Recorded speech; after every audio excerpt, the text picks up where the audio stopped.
François Piquemal démasque l'hypocrisie du ministre de l'Intérieur Gérald Darmanin. Le premier flic de France avait accusé en plein direct sur CNews Karim Benzema d'être affilié aux Frères musulmans, une organisation considérée comme terroriste par plusieurs pays arabes comme l'Égypte, la Syrie ou encore l'Arabie Saoudite, pays de résidence de Karim Benzema. Le député de la France Insoumise, François Piquemal, était invité sur le plateau de BFM TV afin de débattre sur ce sujet.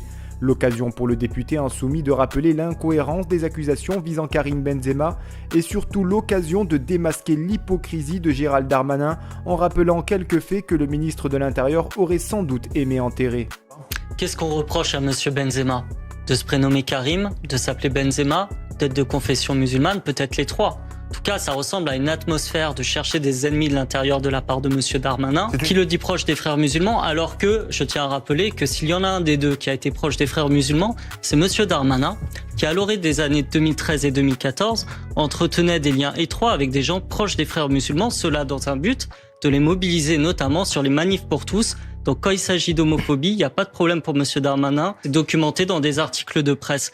Donc je pense que monsieur Darmanin ferait bien de balayer devant sa porte et d'arrêter de lancer des accusations fallacieuses comme celle-ci. En effet, en 2014, selon Mediapart, Gérald Darmanin, en pleine quête de voix pour devenir maire de Tourcoing, aurait dîné avec Hassan Iquissen, imam, accusé d'être affilié aux frères musulmans par les autorités et, rappelez-vous, expulsé en 2022 à la demande de Gérald Darmanin lui-même.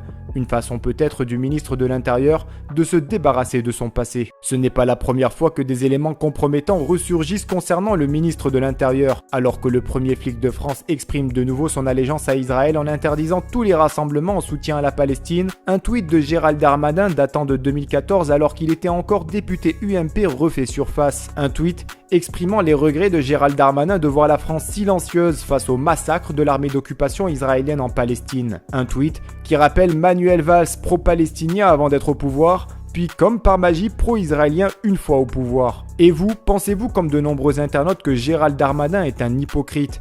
Donnez-nous votre avis en commentaire. En attendant, rejoignez-nous, soutenez l'information Break News.